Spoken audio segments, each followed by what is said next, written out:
I've been down there many, many times. I've been at below rock bottom. I was in my 30s. Business went straight up. It went down below zero. How can you lose more money? Invest your money. So I was down $800,000 at 32 years old. And my rich dad and my poor dad, my poor dad was a great guy. He's a school teacher, head of education for the state of Hawaii. And my poor dad felt sorry for me. And my rich dad says, hey, congratulations, you lost your first business. See, it's in the mindset. He says most entrepreneurs will lose 3 businesses. So rather than run and declare bankruptcy, he says, look, go talk to all your investors, tell them you messed up, tell them you're going to work it out, you're going to pay them back, and go fix that business of yours. So rather than run and hide like some of my partners did, this is in Hawaii where I started the Velcro wallet business. I had to go back in and kind of find out most of the mistakes I made. And then when I could pay people back, because the business was up and running, then I started to pay people back from the successful operation. So I learned more from failing than I did in all my years of school. So that was really good. And then I took my little nylon wallet company out of the surfer market and I took it into rock and roll, of all things. So then I learned how another whole end of entrepreneurship, and that's what paid off my $800,000 in debt. So I always look at failure as an opportunity to learn and get bigger. Unfortunately, our school system teaches kids that if you make mistakes, you're stupid. And in real life, the people that make the most mistakes are the smartest people. You look at when I play golf. I go out there, I practice, but I don't practice 1/100th of practice making mistakes. You practice to make mistakes, right? So guys like Tiger Woods, this guy Jordan Spieth, McIlroy, they've made more mistakes than I ever will. So the guys that make the most mistakes in life win, except in school, because you get punished for making mistakes. So it's just in your mindset. And so when I lost my first company, it was great. I lived on the street, I was homeless, got yelled at a lot by my investors. It was building self-esteem, I said, I'll pay you back. You trusted me, I messed up, but I'll pay you back. And it was that spirit, it's called the entrepreneur spirit. I rebuilt the company and we pulled out of bankruptcy. I never declared bankruptcy, but I paid back my investors. I still had no money, but I paid back my investors. You wake up tomorrow morning and you're on the street and you have nothing, you don't have a single contact in your network. All you have is the knowledge and experience that you've had throughout your career. How do you build up from there? Well, I've been there many times, so it's no big deal. You just figure out what's needed and wanted and you go do it. People always kind of dump on fast food industry.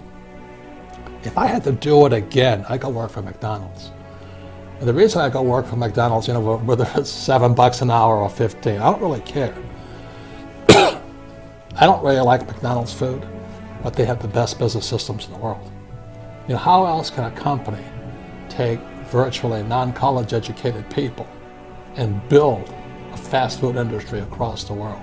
And they have the best system. So right inside little McDonald's, you can learn everything you need to learn about business except for the management side of it.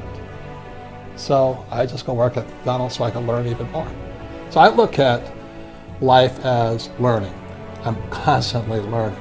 I'm reading constantly, studying constantly. I spend most of my time with entrepreneurs. I don't spend my time with people who complain about the economy. So nothing will really change. I just go back to being an entrepreneur. Take this true story and analyze that. What is characteristic of this experience, and what would you say are the key things to learn from it? Well, I use the word again, it's called spirit. It's called the entrepreneur spirit versus the employee spirit. They're very, very different.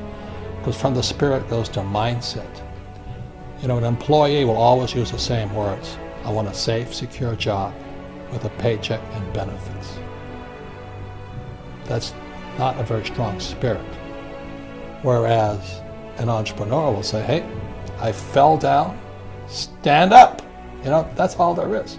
And I've fallen down. It was $800,000. It's not a lot of money, but to pay it back from nothing, it required a lot of spirit. So a lot of people talk about trust in God and belief in God and all this stuff. If you're an entrepreneur, you better live it. You know, you better have a spirit that's so strong, you cannot let other people's opinions and criticisms. At that point, he started to learn. He says, I learned a lot from my last business. Let me take what I learned from my last business and put it into this business. So today, I'm an entrepreneur in education.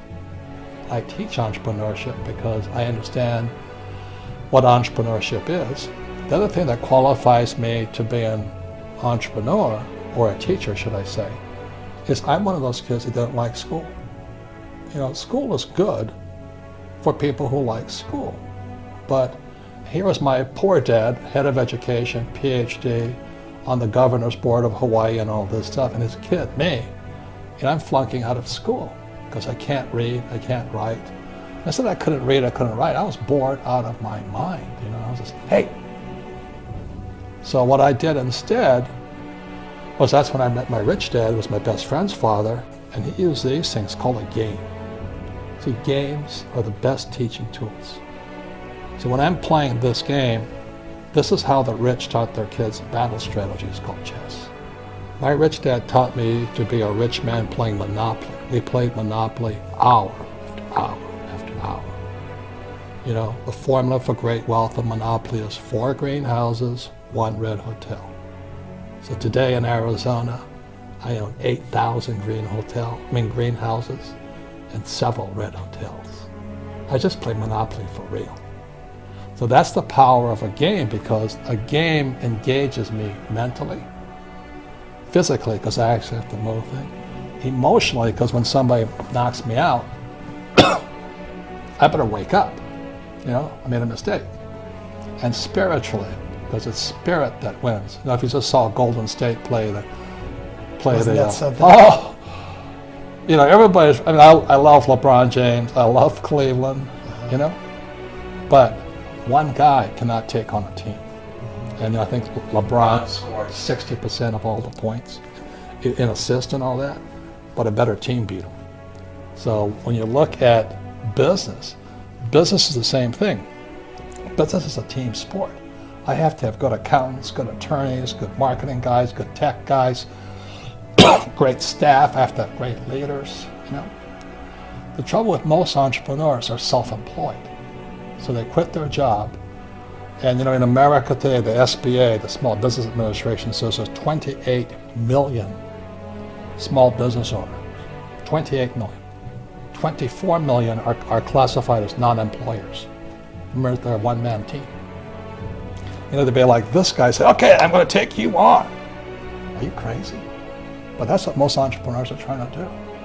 Because that's what they're taught to do in school, to be the rugged individual. You know, in school, I was very successful as long as I could cooperate at test time. But in school, cooperation at test time is called cheating. In the real world, the guys have the biggest team.